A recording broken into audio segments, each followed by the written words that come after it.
ঘন সুন্দর বনটার নাম হলো সুন্দরবন। বনে অনেক পশু পাখির বসবাস। এই বনে সকলেই প্রধান হিসাবে বাঘ মামাকেই মানে। বাঘ মামা অত্যন্ত কৃপণ এবং খারাপ মানুষ ছিল। তার মনে দয়া মায়া বলতে কিছুই ছিল না। এবার তো দেখছি আমার গাছে থোকা থোকা কাঁঠাল ধরেছে। বানু, এই বানু, কোথায় গেলি? এদিকে একবার আয় তো।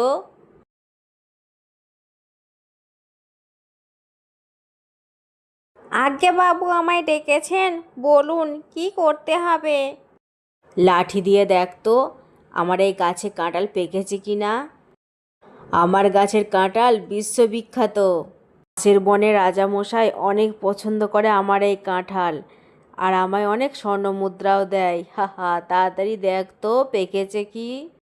আজ্ঞে বাবু, আমি এক্ষুনি দেখে দিচ্ছি। এরপরে বানু প্রতিটা কাঁঠাল চেক করে করে দেখে। বাবু, গাছের একটা কাঁঠালও তো পাকেনি। কি বলছিস? একটা কাঁঠালও পাকেনি? গাছের যে কি হলো কিছুই বুঝতে পারছি না। কতদিন হয়ে গেল আমার গাছের কাঁঠাল পাকছেই না।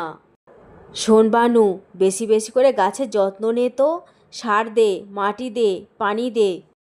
এই কথা বলে বাঘ মামা সেখান থেকে চলে যায়। আর বানু গাছে জল আর সার দিতে থাকে। ওই বনেই বাস করতো শেফা শিয়ালিনী এবং তার একটা ছোট্ট মিষ্টি কন্যা মিনা।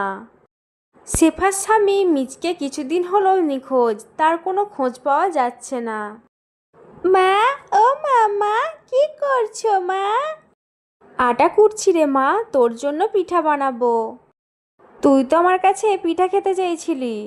সে তো আমি পাকা কাঁঠালও খেতে চেয়েছিলাম, কই তুমি তো আমায় পাকা কাঁঠাল এনে দিলে না। বাবা ওই যে আমার জন্য পাকা কাঁঠাল আনতে গেল, কই আর তো বাবা ফিরলো না।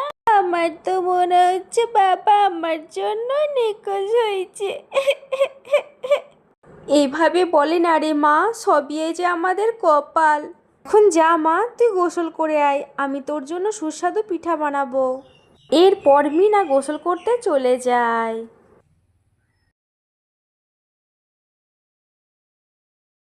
বানু, দেখ তো আজ গাছের কাঁঠাল পেকেছে কি না।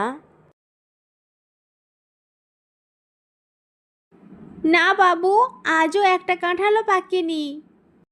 মনে হচ্ছে আমার কাঁঠাল গাছে বনের পশুদের নজর লেগে গেছে, তাই আমার গাছের কাঁঠাল পাকছে না। আমার গাছের পাকা কাঁঠালের কদর তুই তো জানিস। আচ্ছা সত্যি কথা বল তো, তুই কি আমার গাছে ঠিক করে যত্ন নিচ্ছিস না? আজ্ঞে বাবু, আমি তো ঠিকঠাক করেই গাছের যত্ন নিচ্ছি, সার জল সবই তো দিচ্ছি। কেন যে কাঁঠাল পাকছে না আমি তো কিছুই বুঝতে পারছি না। মানু যখন একথা বলছিল ঠিক তখনই শেফা শিয়ালিনী সেখানে চলে আসে। প্রধান মশাই, আমার মেয়ে অনেক দিন ধরেই পাকা কাঁঠাল খেতে চাইছে, কিন্তু আমি ওকে তো কিনে দিতে পারছি না। আপনার কাছে তো অনেক কাঁঠাল, আমায় একটা দিন না। আরে একে তো আমার গাছের কাঁঠাল পাকছে না, তার উপর আবার তুই নজর দিচ্ছিস, আমার কাছ থেকে কাঁঠাল চাইছিস। বানু, এইসব ফকিন্নিদের কেন ঢুকতে দিস? এক্ষুনি পিটিয়ে এখান থেকে বিদায় কর। আর বানু শেফাকে অনেক মারে, তাই শেফা মার খেয়ে অসহায় হয়ে সেখান থেকে চলে যায়।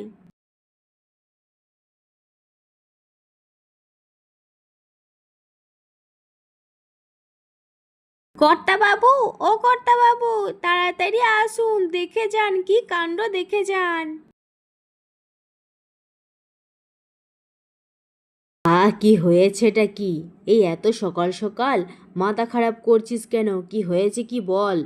আজ্ঞে বাবু, আপনার গাছের দিকে একবার তাকিয়ে দেখুন, লাল কাঁঠালটা দেখুন একবার, একবারে পেকে গেছে, আর কত বড় একটু দেখুন। হা হা, এত বড় পাকা কাঁঠাল, আমার তো খুশিতে নাচতে ইচ্ছে করছে। নে কালু নে, আর দেরি করিস না, তাড়াতাড়ি এই পাকা কাঁঠালটা পাড়। এই কাঁঠালটা নিয়ে পাশের বনে রাজামশাইকে দিয়ে আসবো, আর উনি আমায় অনেক স্বর্ণ মুদ্রা দেবে। হা হা। পরবানু ছুরি দিয়ে কাঁঠালটিকে কাটার চেষ্টা করে, কিন্তু কাঁঠালটি কিছুতেই কাটতে পারে না। এমন সময় কাঁঠাল থেকে একটি হাত বেরিয়ে আসে, আর বানুকে এক আছাড় মেরে ফেলে দেয়। ওরে বাবা রে, বাবা রে, বাবু, গাছে কি কিছু একটা আছে মনে হচ্ছে। আমায় এক চড় মেরে ফেলে দিয়েছে। ফালতু কথা বলছিস, চড় মেরে ফেলেছে মানেটা কি? একটা কাঁঠালও পারতে পারে না। এই দে, শুধু কাজে ফাঁকি দেওয়া।